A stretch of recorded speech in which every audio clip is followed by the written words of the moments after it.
اللهم صل وسلم وبارك على سيدنا محمد أفضل الخلق وعلى آله وصحبه أجمعين. يا مساء الفل على أحلى متابعين في الدنيا. تعالوا النهاردة ويوم جديد وفيديو جديد، بس مش هعمل فيه أي روتين ولا بقى هننضف ولا هنروق ولا هنطبق ولا هنغسل مواعين ولا حاجة. احنا هنلم بس شوية المواعين دول وخلاص، وهنعمل أحلى طبق كبدة ممكن تاكلوه. تعالوا شوفوا أنا عملته ازاي وإن شاء الله يعجبكم. انا في الاول كده لميت شويه المواعين اللي كانوا موجودين. انا كده يعني انا كده اصلا يعني مش بدري، متاخر، لان انا مش يعني الكبده بسيبها، مش بعملها وارجع اسخنها وكده. لا، انا بعملها وقت ما بناكل، عشان هي مش بتاخد سوا خالص، السوا بتاعها بسيط جدا، في وقت ما بناكل بعملها. فاحنا كنا هناكل تقريبا، ده كان بعد المغرب يعني. ف ما سبتها بقى لحد ما اجي اعملها يعني. عشان كده قلت لكم مساء الفل. فانا هنا كان الوقت متاخر، انا برضو بسجل الفيديو متاخر، ومش عارفه هينزل لكم امتى. يعني بقى هينزل لكم الصبح، هينزل لكم بالليل يعني حسب بقى تساهيل ربنا ان شاء الله يعني.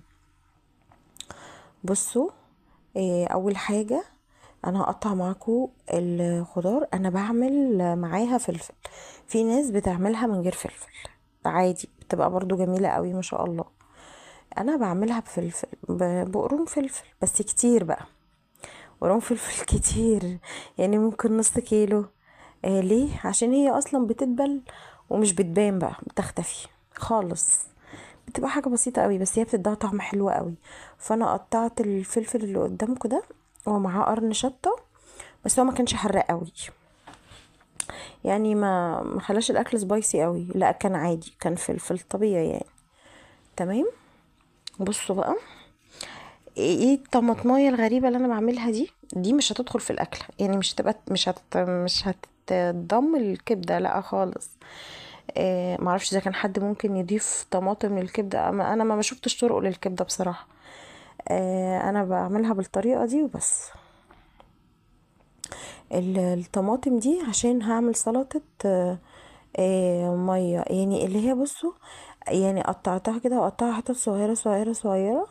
آه وهحط عليها ميه، وبس ميه ساقعه بقى. عارفه بقى، لو عندك مكعبين تلج او حاجه حطيه، او مثلا لو ممكن تعمليها من بدري وتزودي لها الميه وركنيها في التلاجة، بتبقى ساقعه كده وجميله قوي. وبحط لها ملح وشطه، بس زودي الشطه بقى، ومعلقه خل بسيطه، معلقه خل اللي هي بتاعت الشاي، اللي هي الصغيره مش كبيره يعني. ماشي. وشطه، بس كتري في الشطه بقى.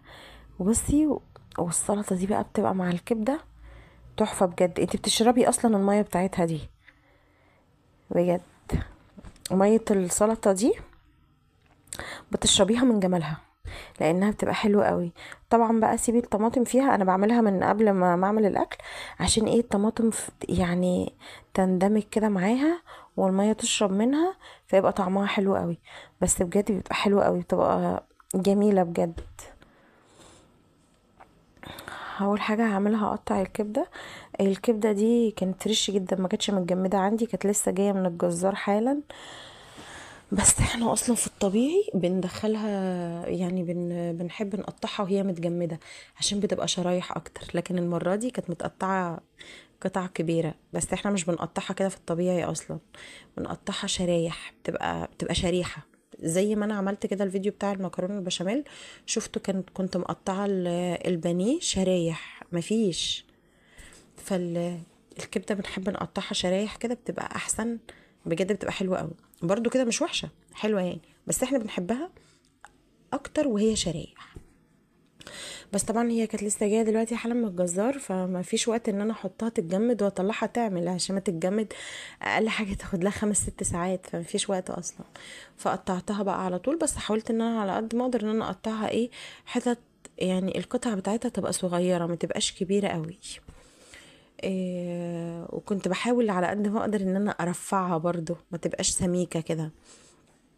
اللي في الاول اللي انا قطعتها في الاول دي حته دهنه جايه معاها، الدهنه اللي هي بتعملي بيها، تحمري بيها او تعملي بيها، لان في دهنه تانية كده ما بتسحش اصلا. انا مش عارفه اسمها بصراحه، يعني مش عارفه مسميات، بس دي الدهنه اللي انت لما بتسيبيها على النار بتسيح. انا بقى بسيحها للكبده، فاهمين؟ وبضيف بقى ماده دهنيه حاجه بسيطه قوي، بس بيبقى الاكتر الدهنه دي. بصوا بقى التتبيله بتاعت الكبده دي، بس انا مش بتبل بها الكبده، يعني انا مش هحطها على الكبده دلوقتي واسيبها، لا لا خالص. التتبيله دي هتنزل معاها على النار. عباره عن ايه بقى؟ إيه، هو حسب طبعا كميه الكبده اللي انت هتعمليها. فانا تقريبا عامله نص كيلو كبده، ف دول حوالي 7 فصوص توم او 8، مش اكتر من كده، بس هما صغننين قوي. يعني لو توم مفروم، هي معلقه توم مفروم، بس معلقه صغيره اللي هي معلقه الشاي، مش معلقه اكل، معلقه شاي. تمام. وكمون وملح وخل وليمون. بصوا حطوها على الكبده، هتعجبكوا قوي قوي قوي قوي قوي بجد قوي. هقولها لكم تاني: توم، خل وليمون، ملح وكمون. احفظوها كده. بصوا كأيه. يعني هي مترتبه اهي: خل، لا اوكي اسفه، توم، خل وليمون، ملح وكمون. انتي طبعا هتحطي بقى الحاجات دي على حسب كمية الكبدة اللي انتي عاملاها، وكلي اطعم كبدة بجد. وبألف هنا اللي كل، وبألف هنا يا رب للي هيجرب وياكل.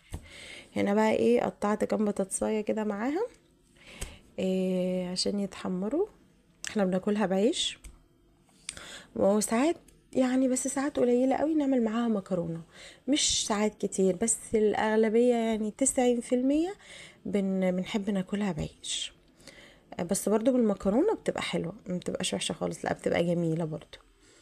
فقطعت معاكم البطاطس برضو. انا مش هعمل اي حاجة معاكم النهاردة غير الكبدة والبطاطس بس كده. يا رب طريقتي تعجبكم ان شاء الله. وعايزة اشكر كل اللي بيشوف القناة بتاعتي، بيبقى داخل جديد وبيعمل لي لايك او بيعمل لي كومنت او بيعمل لي سبسكرايب. شكرا بجد من قلبي، ودعمكم بيوصل لي. واتمنى ان اي حد هيشوف الفيديو بتاعي ويكون داخل القناة جديد يعمل لي سبسكرايب عشان القناة تكبر بيكم وبتفاعلكم معايا. بصوا انتوا طبعا هتشوفوا ان الصينيه اللي محطوطه على البوتاجاز دي كبيره قوي. وهي فعلا كانت جايه في زاويه الكاميرا دي كبيره، وانا مش عارفه ليه بصراحه، بس هي ما كانتش كبيره بالشكل ده، لا هي اصغر من كده بصراحه. بس ما اعرفش، ممكن عشان كان الزوم بتاع الكاميرا او يعني قريب قوي، فتحسوا انها كبيره، بس هي ما كانتش كبيره كده. ما تستغربوش ان انا بعملها في ألمونيوم مش تيفال. بس احنا بنحب نعمل الكبدة في ألمونيوم، يعني هو جوزي بيفضل كده بصراحة، فبعملها فيها.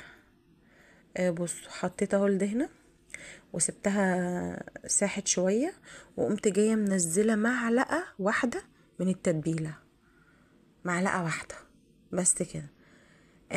دي اللي انا هنزلها الاول قبل الكبده ده، قبل الكبده دي كانت قطعه قلب.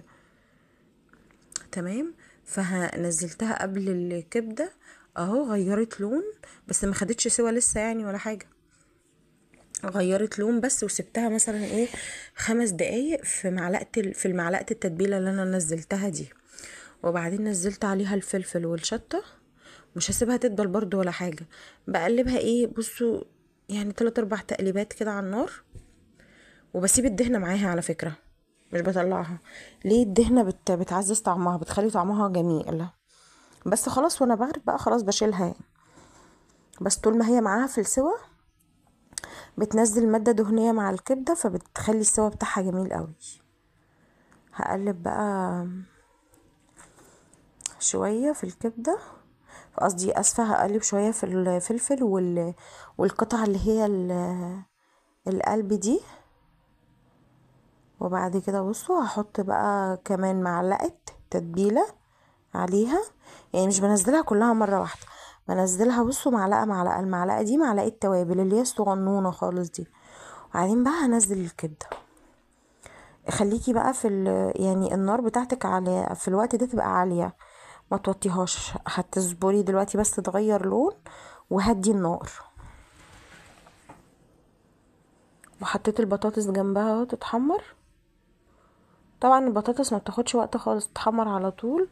والكبده برضو ما بتاخدش سوا كتير يعني، السوا بتاعها بيبقى بسيط. بس بجد جربوا التتبيله بتاعتي دي، ان شاء الله هتعجبكم قوي قوي قوي. ما بتخليش فيه زفاره في الكبده ابدا، وبتخلي طعمها جميل. في ناس بقى بتتبلها مثلا، في ناس بتعملها بلبن، مش بتعملها بلبن بس تقريبا بتنقعها بلبن وتغسلها.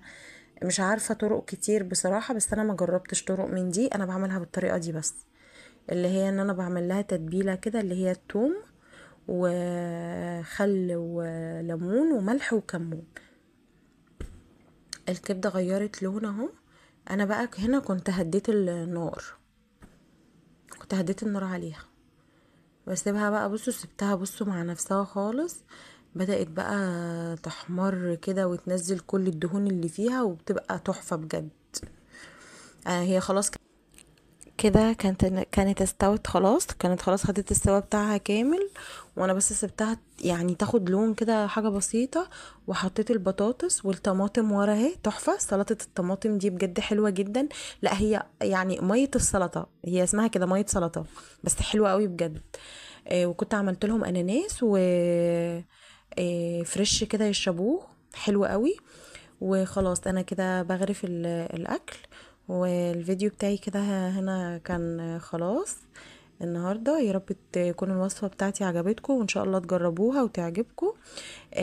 ما تنسوش اللي يشوف الفيديو بتاعي يعمل لي سبسكرايب ولايك. وشكرا ليكم على دعمكم، وان شاء الله استنوني فيديو جديد. السلام عليكم.